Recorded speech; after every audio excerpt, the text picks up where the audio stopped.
मेरी हुजूर से गुजारिश है कि उन चोरों से इस गुलाम की जान छुड़वाई जाए और उनको कैद खाने में डाल दिया जाए ताकि ये दोबारा मुझ जैसे किसी और किस्मत के सताए हुए को तंग न कर सके। फकीर इंतहाई आजिज़ी और इनकिसारी से बोला। ये कहते हुए इसकी आंखों में आंसू आ गए थे। उसकी दर्द भरी बातें सुनकर दरबार में मौजूद लोगों के दिल पसीज गए थे। क्यों भाई, क्या ये फकीर सच कह रहा है? बादशाह सलामत ने सवालिया नजरों से नौजवानों की तरफ देखा।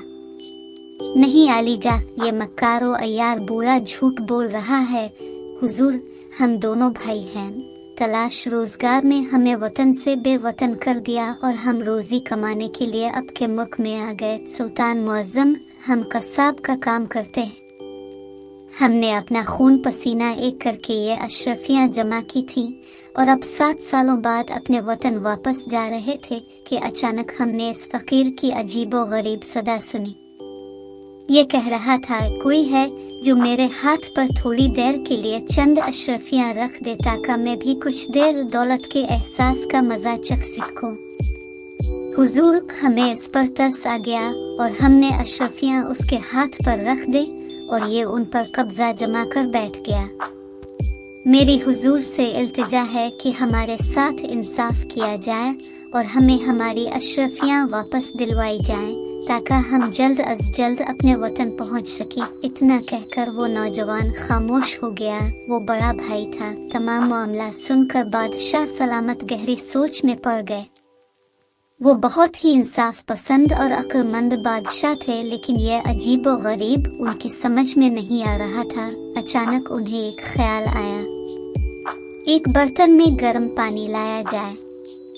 अचानक दरबार में बादशाह सलामत की बारोब और पुरजलाल आवाज गूंजी। ये सुनकर दोनों भाई थर थर कांपने लगे। वो समझे शायद बादशाह सलामत को फकीर की बात पर यकीन आ गया है और वो इन दोनों को लुटेरे ख्याल करके सजा दे रहे हैं। कुछ ही देर बाद खादिम एक बड़े से बर्तन में खोलता हुआ गर्म पानी ले आया।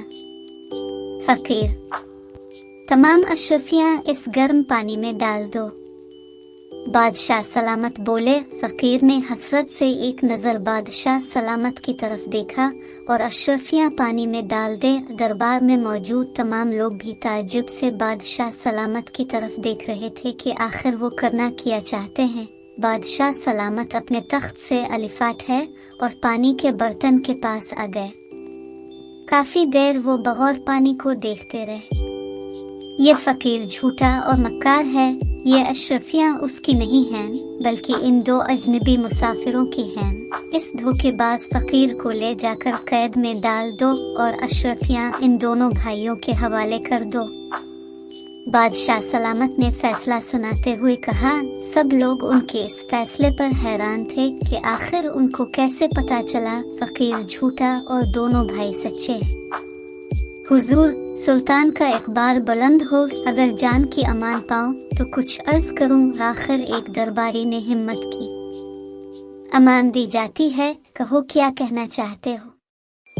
हुजूर, अभी आपने जो फैसला फरमाया है दुरुस्त ही फरमाया है, क्योंकि हमें मालूम है कि आप बहुत ही इंसाफ पसंद हैं। नाइंसाफी तो आप कर ही नहीं सकते। नालीजा, आपका ये फैसला कुछ समझ में नहीं आया कि आपने ये फैसला कैसे कर लिया।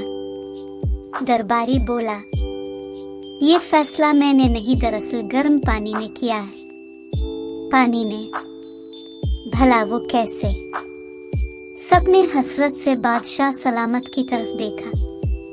जी हाँ, पानी ने। वो इस तरह कि इन दोनों भाइयों का कहना था कि ये कसाब का काम करते हैं, गोश्त काटते बेचते हैं, तो आमतौर पर कसाबों के हाथ से गोश्त के ज़रात अशरफियों पर लग जाते हैं। जब मैंने अशरफियाँ पानी में डाले तो गोश्त के ज़रात गर्म पानी की वजह से अलग होकर ऊपर तैरने लगे। बस मैंने अंदाज़ा लगा लिया कि ये भिखारी झूठ बोल रहा है और ये दोनों भाई सच्चे हैं। बादशाह सलामत बोलते चले गए, जबकि दरबार में मौजूद लोग मोहब्बत और अकीदत से अपने अक्लमंद बादशाह को देख रहे थे और इन अजनबी मुसाफिरों के दिलों से बादशाह सलामत के लिए दुआएं निकल रही थी।